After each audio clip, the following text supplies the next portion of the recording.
നമസ്കാരം. സ്കോട്ട്ലൻഡിലെ care home മാനേജറായിരുന്ന Nigel പോളിന് സ്ഥാപനത്തിലെ യുവതികളായ ജീവനക്കാരെ ലൈംഗികമായി പീഡിപ്പിച്ച കേസിൽ 8 വർഷത്തോളം തടവ് ശിക്ഷ. കേസിൽ കുടുങ്ങുമെന്ന് ഉറപ്പായപ്പോൾ വിചാരണ ഒഴിവാക്കി ഇന്ത്യയിലേക്ക് കടന്നുകളഞ്ഞ ഇയാളെ 6 വർഷങ്ങൾക്ക് ശേഷം തിരിച്ചെത്തിച്ച് വിചാരണ ചെയ്തതോടെയാണ് വിധി വന്നത്. അച്ഛന്റെ ചികിത്സാർത്ഥം കൊച്ചിയിലുള്ളപ്പോഴാണ് ഇന്റർപോൾ നിർദ്ദേശപ്രകാരം ഇയാളെ അറസ്റ്റ് ചെയ്തത്. ബ്രിട്ടീഷ് പൗരത്വമുള്ള ഇന്ത്യൻ വംശജനാണ് നൈജിൽ പോൾ. ഡിസംബർ 8 തിങ്കളാഴ്ചയാണ് കേസ് പരിഗണിച്ച കോടതി നൈജിൽ പോളിന് 7 വർഷവും 9 മാസവും തടവും ജയിൽ മോചിതനായ ശേഷം 2 വർഷത്തെ നിരീക്ഷണവും ഉൾപ്പെടുന്ന വിപുലമായ ശിക്ഷ വിധിച്ചത്. ലോർഡ് റെനൂച്ചി ജഡ്ജിയായിരുന്ന കോടതിയിൽ വീഡിയോ കോൺഫറൻസിലൂടെയായിരുന്നു പോൾ ഹാജരായത്. സ്കോട്ട്ലൻഡിലെ ഗ്ലാസ്ഗോ കോടതിയുടേതാണ് ഉത്തരവ്. സ്വന്തം സ്ഥാപനത്തിലെ ജീവനക്കാരികളെ മാനേജർ തന്നെ ചൂഷണം ചെയ്തത് സ്കോട്ട്ലൻഡിൽ വലിയ ഞെട്ടലുണ്ടാക്കിയിരുന്നു. 2018 നൈജിൽ പോൾ യുവ ജീവനക്കാരിയെ ബലാത്സംഗം ചെയ്യുകയും മറ്റു 2 ജീവനക്കാരികളെ ലൈംഗികമായി ഉപദ്രവിക്കുകയും ചെയ്തത്. എന്നാൽ 2019 ഇയാൾക്കെതിരെയുള്ള വിചാരണ തുടങ്ങുന്നതിന് തൊട്ട് മുമ്പ് നൈജിൽ പോൾ വിമാനം കയറി സ്വന്തം നാട്ടിലേക്ക് മുങ്ങി. 6 വർഷക്കാലം ഇന്ത്യയിൽ ഒളിവിൽ കഴിഞ്ഞ ഇയാളെ പിന്നീട് UK നാടുകടത്തി.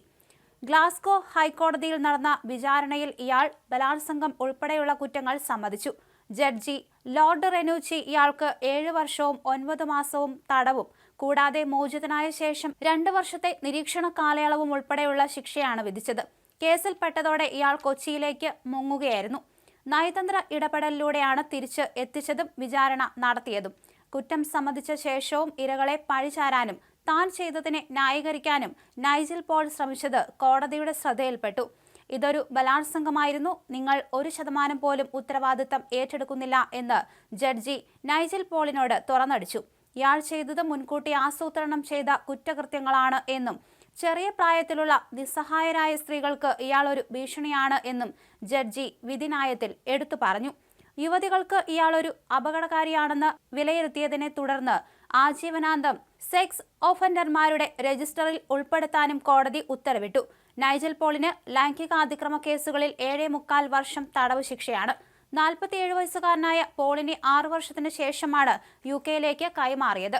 ബലാത്സംഗം 2 ലൈംഗികാതിക്രമ കേസുകളിൽ കുറ്റം സമ്മതിച്ചതിനെ തുടർന്നാണ് ഗ്ലാസ്ഗോ ഹൈക്കോടതി ശിക്ഷ വിധിച്ചത്. 2019 ലൈംഗികാതിക്രമ കേസുകളിൽ വിചാരണ നേരിടേണ്ടിയിരുന്ന നൈജിൽ പോൾ ഇതിൽ നിന്ന് രക്ഷപ്പെടാനായി ഇന്ത്യയിലേക്ക് വിമാനം കയറുകയായിരുന്നു. 6 വർഷത്തോളം ഇന്ത്യയിൽ കഴിഞ്ഞ ഇയാളെ പിന്നീട് UK കൈമാറി. കൊച്ചിയിൽ വച്ചാണ് അറസ്റ്റിലായത്. തുടർന്ന് ഇയാളെ ഡൽഹിയിലേക്ക് മാറ്റുകയും ജുഡീഷ്യൽ കസ്റ്റഡിയിൽ കഴിയുകയുമായിരുന്നു. UK നിന്നുള്ള കൈമാറ്റത്തിനായുള്ള അഭ്യർത്ഥന വിദേശകാര്യ മന്ത്രാലയത്തിന് ലഭിച്ചതിനെ തുടർന്ന് 2024 ഡിസംബർ 24 നടപടികൾ ആരംഭിച്ചു. കേസ് രേഖകൾ പ്രകാരം 2018 ജനുവരി മുതൽ ഓഗസ്റ്റ് വരെ സ്കോട്ട്ലൻഡിലെ ഹാമിൽട്ടണിലെ ഒരു കെയർ ഹോമിൽ ജോലി ചെയ്യുന്നതിനിടയിലാണ് പോൾ കുറ്റകൃത്യങ്ങൾ ചെയ്തത്.